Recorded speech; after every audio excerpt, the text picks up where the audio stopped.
Coming up now on Animal Outtakes. Billy came locally from a goat meat farm. She, because she's so feisty, kept escaping out of her area. Atta girl. And yeah, and that's literally what saved her. Escaping their destiny. These animals are now spending their days living large, literally. We introduce you to a refuge for farm animals in need, and the Suncoast cleanup crew working to save marine life along our beaches. Plus, our outdoor classroom segment is a lesson in lemurs. Troy Lillie explains the importance of doing your research. This and much more straight ahead on Animal Outtakes.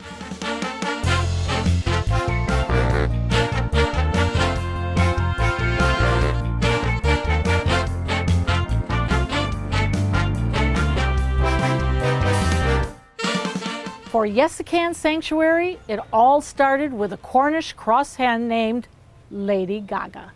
The founders of this farm animal refuge are committed to maintaining a space that allows the residents to live their best lives with plenty of room to roam.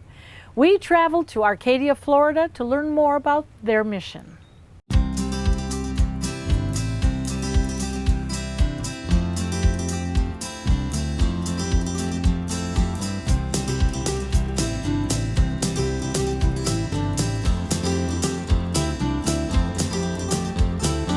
You know, Carla, there was an old saying so many years ago, and I think it was W.C. Fields who said, don't ever do any programming or a show with children or animals. And we are sure seeing that today, because we've got Billy here who's helping us to film today, and we have Milo and Owen. But all in all, Carla, this is a very special place. From the moment that we hit the gate and we came in here, you call it a sliver of heaven. I think it's much more than that. But how did you come about this? Yeah, that's a great question. And first of all, thank you so much. That's our hope when people enter into Yesahcan Sanctuary, that it truly is a sanctuary not only for animals, but for people as well. So my husband and I, we had been living most of our lives in Sarasota, so not too far from here.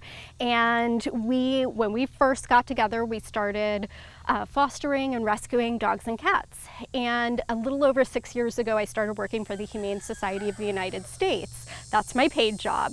And in that time, we also rescued our first chicken, who came with the name Lady Gaga, and we rescued her and realized that there's a need for rescuing traditional farmed animals. And so when we decided if we're going to do that we needed more property. So that's how we started looking in DeSoto County, and how we came to this particular property, which when we bought it, it was a small ranch called Yessican Ranch.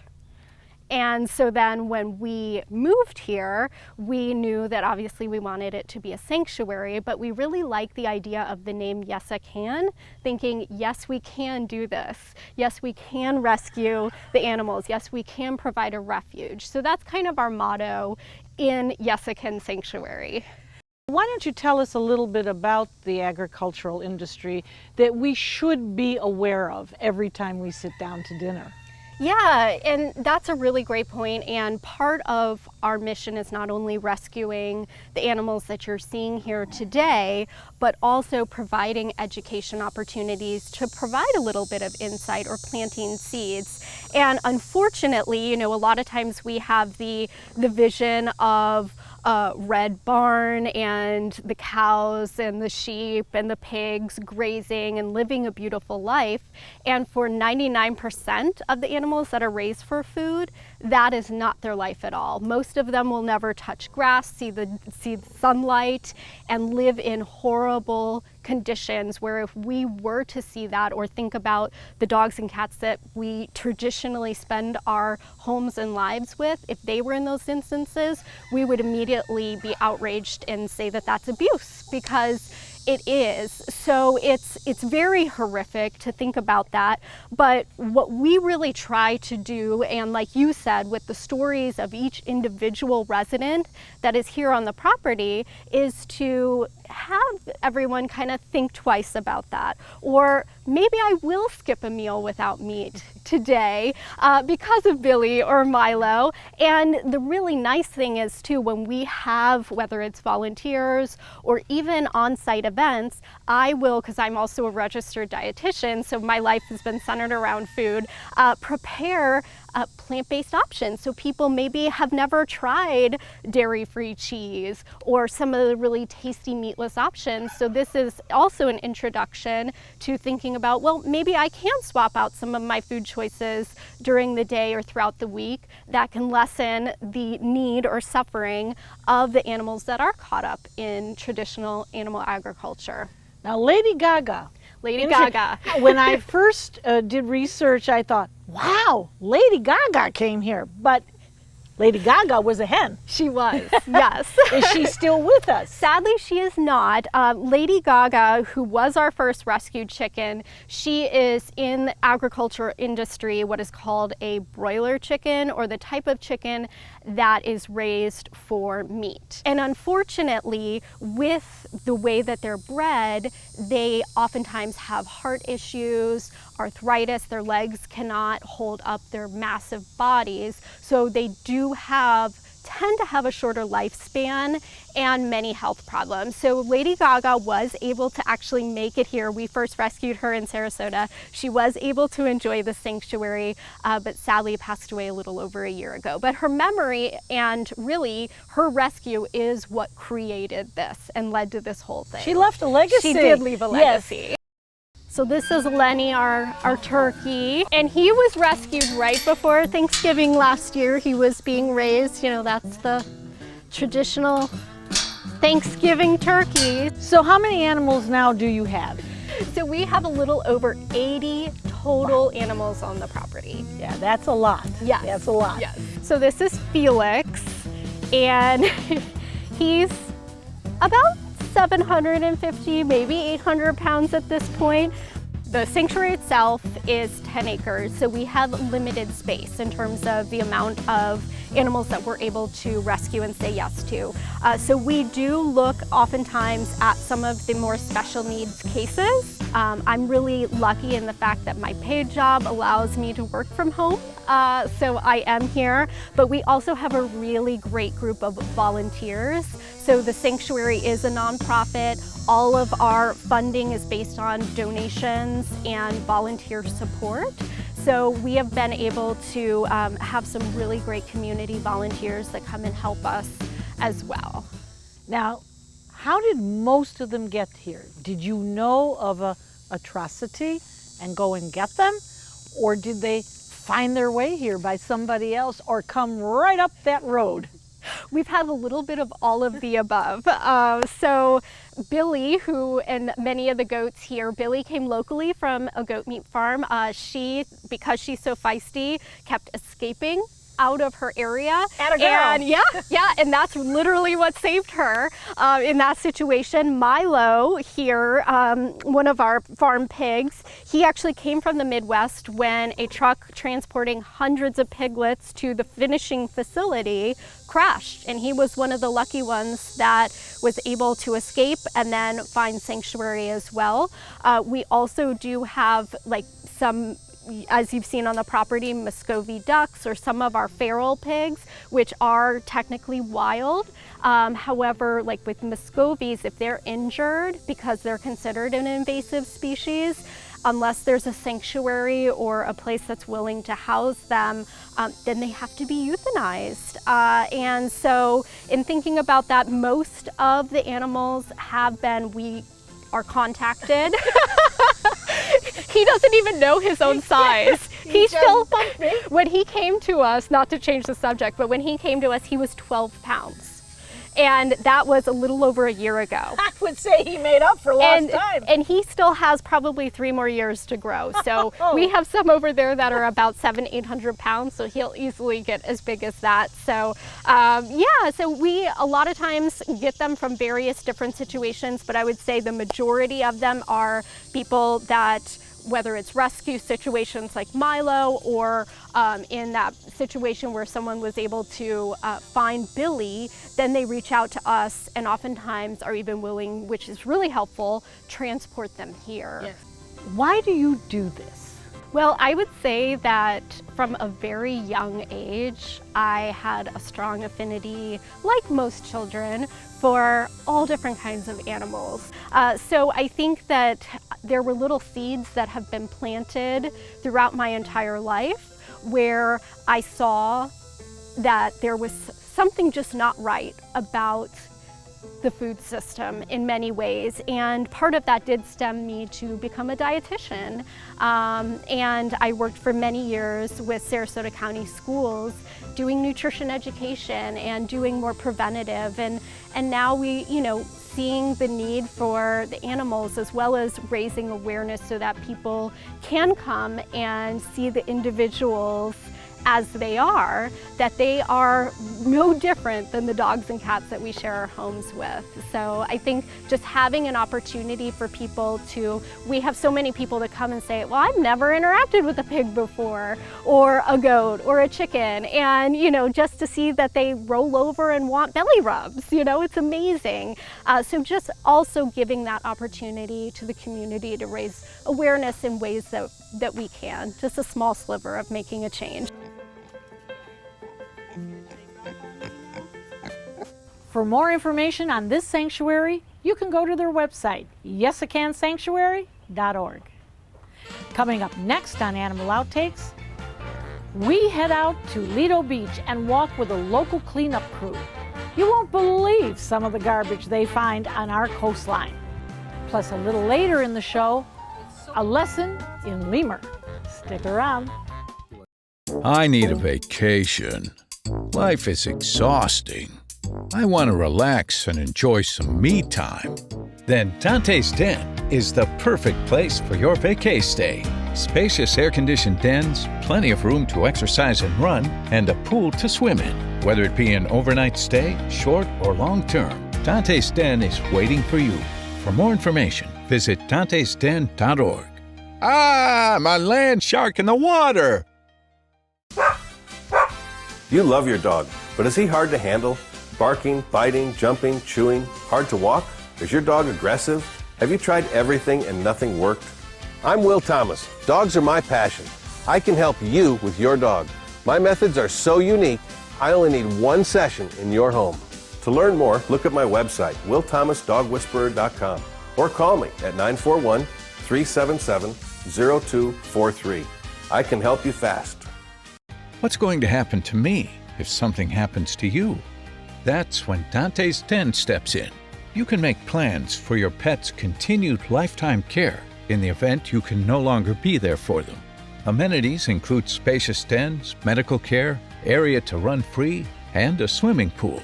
Plus, all the love and cuddling your pet needs 24/7. Call us or visit dantesden.org for more information.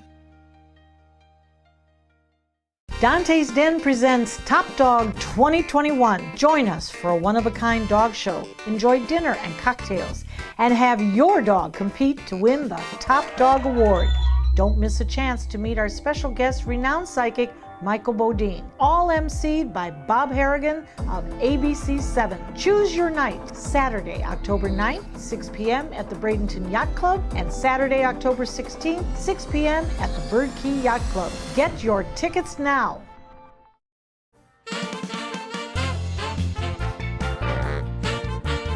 Welcome back. Now we'd like to introduce you to a woman with a mission. Brooke Welch says she's cared about clean coastlines for as long as she can remember, and her passion has motivated her to create Sarasota Ocean Preservers. It's a nonprofit that works to engage the younger generation in caring for the marine life along our coast.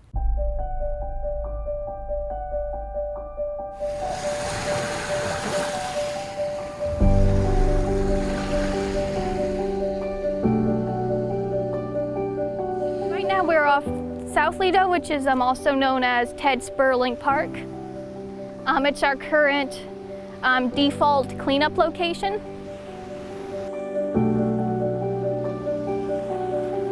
Sarasota Ocean Preservers is a cleanup organization where we will do cleanups, mostly beach cleanups, but sometimes we'll also do snorkel cleanups or kayak cleanups, and we do hope to expand to scuba diving cleanups someday. This is from a ghost crab hole. Sometimes it'd almost be like they help us out because they will dig trash out from the sand if it's in their way. So you'll just see little piles of trash outside and you could just pick it up. I started it because I've always been a nature kid growing up, and I've always loved nature and the environment. And when we were living in Shell, Ecuador, I was 11 back then, I noticed all the trash on the roads, so I would pick it up. That was technically like my first cleanup, I guess, or at least first one I remember. We sometimes have volunteers come out, especially during the post-holiday cleanups. That's when we need the most help, and so that's when we do the most social media outreach and to try to get most people to come. Anyone can reach out, anyone. We initially started with a focus on youth, but we appreciate all the help we can get, especially during those cleanups where there is a lot of trash. Some of the most common items we find personally are like cigarette butts, straws, the wrappers from straws, bottle caps, and we just find a lot of little other miscellaneous things too. Like today we found like a plush ball, and we sometimes find like army men, or some days you find even like towels people took from the hotel and left on the beach. And it's things that are important to pick up because, you know, the sea turtles nest here and you don't want anything in the way of them digging their nests or coming out of the nest or getting to the beach. When we were growing up, my parents were always very careful not to leave anything on the beach, to bring back everything you found. And I mean, I know that like a lot of it's accidents. I forget the exact statistic, but a lot of it comes from boats actually. Like they fall off boats because like the wind's so high. But I guess a lot of it, people just do not think about it. They do not think about where their plastic will go when they leave it out. I mean, my big goal is to remove trash that could harm animals. We sometimes will find animals that are entangled in trash as well, and we will help them out best we can. It can be very disheartening to see all the trash at times, like especially like I was mentioned earlier, like after a holiday is when you find the most. Sometimes there'll just be piles and piles of trash out there. It's very disheartening and sad, and sometimes it feels like no matter what you do, it's like it won't stop. But I just do what I can. It definitely makes a difference for like the individual animals, and I know some people really only think about the big picture, but the little picture matters too. Like even like if that one bottle cap would have kept a sea turtle from dying, then it's all worth it for me. I want to be able to have a future where, you know, I can enjoy the beach, I can have a life, and, you know, just continue to grow up. For more information on how you can help in one of the ocean cleanups, go to oceanpreservers.org. And we'll be right back. Dante's Den presents Top Dog 2021. Join us for a one-of-a-kind dog show. Enjoy dinner and cocktails, and have your dog compete to win the Top Dog Award. Don't miss a chance to meet our special guest, renowned psychic Michael Bodine, all emceed by Bob Harrigan of ABC 7. Choose your night, Saturday, October 9th, 6 p.m. at the Bradenton Yacht Club, and Saturday, October 16th, 6 p.m. at the Bird Key Yacht Club. Get your tickets now.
know, we've done a lot of shows on the lemurs, but I have never seen such a cuddly lemur like you have, and he's called Slash. Yes, his name is Slash. You have seen his uncle, Axel. I brought Axel on the show before. So we have his family members between me and one other person from the zoological parks. So when we get these little guys, we raise them up. I love lemurs. I think lemurs make amazing animals. And you know, there's a lot of people that don't like me for that. They always say, hey, you shouldn't have them as pets or you shouldn't do anything with them. But they're absolutely amazing. And I think if you do your research and you have more than one, and you really, they're amazing. I love lemurs. I think lemurs are amazing animals. So can you, in the state of Florida, have a lemur as a pet? You can. You can. I disagree with a lot of people that have them because I do think that they go out and get them and they treat them like a cat or a hamster or a guinea pig, and these animals require a lot of attention. So basically what I would say is it's like adopting a child. Really, that stays 2 years old forever. And so with that being said, if you're willing to put the time into them and make the sacrifices necessary that you have to make to have these majestic animals, well, then you should deserve to be able to have one. Well, what's a day like with Slash? What constitutes his care? And do you want to go over and see her? Hi. You gonna go over and see? Ooh. Right now he's in his teething stage and sometimes he likes to chew and play with things. So if it gets too much, I'll take him back. A day is like this. It's like a 2-year-old. He's into everything. He goes outside and plays with his uncle. And right now he still stays inside. But however, everybody who knows me personally knows that my lemurs come in and go to bed every single night. And the reason I put a diaper on him is so you don't get peed on or pooped on. Yeah, I'm getting used to that. These guys, rough lemurs are very, they like to pee and poop down the tree to mark their territory in the wild. That's very common for them to do. So it's not a thing of like, I'm sorry, he's just going to move around and jump and he'll come right back. If I get up and walk, he will leave. I just did not want him to fall down. Oh, he will jump down, and then if I get up and act like I'm leaving, he will chase me. But I bring them in every night. We have these giant, like you see these, the big metal kennels that you have for dogs. They all have cushions in them. They get their big bed. I got a little neoprene bed for them, and they all come in and go, time for bed. They get their vitamins that way. So at night I give them vitamins, and that's when they get their vitamins when they go to bed. So everybody goes to bed every night, and they sleep their 12 hours, and they go out to their big play area outside, and then they come in the house, and we play with them. So they are family members to us. They are our family members. Is he chewing my hair? He is. He's playing with you. He's preening it. Oh, he's so lemurs have teeth that are aimed out, and they preen and clean all the little... So much for that hairstyle. She's got mites in her hair, and he wants them gone. Now, how old is Slash? He's 6 months old. And what is his life expectancy? Yeah, they can live anywhere from 20 to 40 years. I've seen them 40 years old. Actually, people have had them 40 years. So with well care, vet care, and really good care. And you got to remember, they're a lot like humans. So if you feed them abusive food, and I say that because people feed them abusive food, they get the same things we get. They get pull on your beard. They get liver failure, obese, their hearts have problems, clogged arteries. So the diet is very important on these guys. I know, you want to get down and be you just want to go play and be a squeaker. Yes, he is. Yeah, he's real playful today. I know. So those are the inherent diseases you have to look out for. Yes, there's a lot of things that can happen. Tumors, you got to watch for. So I'm really hands-on with my animals because it gives me an opportunity to feel the whole animal. And like if I feel something that's out of place, such as a tumor or benign or fatty cell, we can go over and visit the vet. We can make sure everybody's good, get our blood work done. He gets blood work? You little booger, absolutely. He gets everything because we definitely want to check on that. We want to check for diabetes. We want to check for all kinds of stuff. So they can get so many of the human diseases, they can. Right? And these are frugivores. So 90% of their diet is fruit. Now, tell us about that tail, because I've always been on the understanding that tail is there for balance. It is. And stability. So these guys, they can't wrap it around and grab something. They don't have that kind of strength in it. But it's used for communication, posturing, whipping around, putting stuff on, like scenting it on a ringtail. They scent their tail and fluff it at you and say, this is my area, don't come near me, and they go do this stuff. But these guys use their tail for balance when they're climbing or jumping. It kind of balances them out, absolutely. And it looks good. Are you going to go back over there, or are you going to be grumpy again? Well, you want to lick her hand? He just really wants me. Okay, I'm telling you, he's as soft and cuddly as can be. Absolutely. I like breathing him in. I don't know why it's weird. Yeah, I just and he's a sniffing on him. nipper. Well, he's teething. He's at that area where he has to chew on everything now because, he's got to put his teeth into something because his gums were a little sore for a while. See that? You getting upset? Well, of course, this is a real treat because I so many times, Troy, say that, it's so wonderful to be able to touch these animals, get right up close, look into their eyes. And I always say you look into their eyes, you see their soul. And rowdy Slash today. has got a great soul. He does, and he wants to go play. You want to run around and act like a fool, don't you? say, I want to go down and play. You're holding me up for my playtime. Like I said, they throw temper tantrums. Well, I think we should let him play. You want to go play? Okay, we're going to let you play. Stay with us. There's more Animal Outtakes coming up next.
We hope you had fun and learned a thing or two along the way.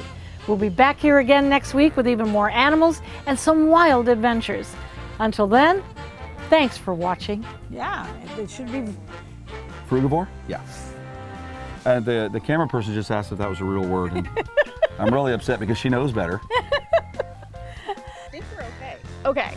We're okay. I just know that equipment is expensive, so everything... It's all right. We'll send the invoice. Right. I know I can't afford it too. We'll send the invoice. Well, he's going to take the leg of the tripod.